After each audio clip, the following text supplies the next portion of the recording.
নমস্কাৰ। আজি ৰাস্তাৰ বিষয়ে আপোনালোকক ক'ম।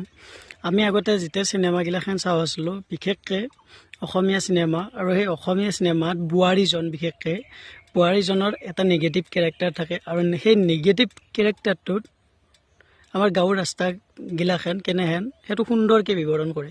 কিন্তু চিনেমা আজিৰ পৰা আমি যেতিয়া সৰু হৈছিলোঁ প্ৰায় 15 বছৰ আগত, সেই সময়তে আমাৰ ৰাস্তাৰ বিৱৰণ দিছিল অসমীয়া চিনেমাত। আৰু আজি সেই 15 বছৰ পিছতো ৰাস্তাৰ বিৱৰণ এনেহেন দেখা পাইছে না। মানে কি হৈছিল, এই যে নিগেটিভ কেৰেক্টাৰটো আছিল বোৱাৰীজনৰ, সেই নিগেটিভ কেৰেক্টাৰটো বৰ্তমান পালন কৰি আছে, খুব সুন্দৰকৈ পালন কৰি আছে আমাৰ নেতাগিলাখনে। বুজি নাপাওঁ যে গাঁৱৰ মানুহখিনি চহৰৰ মানুহে দিয়া ভোটতকৈ কিবা পাৰ্থক্য ৰাখে নেকি ভোটটো, না গাঁৱৰ মানুহৰ ভোটৰ যিটো ডিমাণ্ড, সেই ডিমাণ্ডটো কম, চহৰৰ মানুহে ভোট দিয়াটোৰ ডিমাণ্ডটো বেছি, জনাবচোন।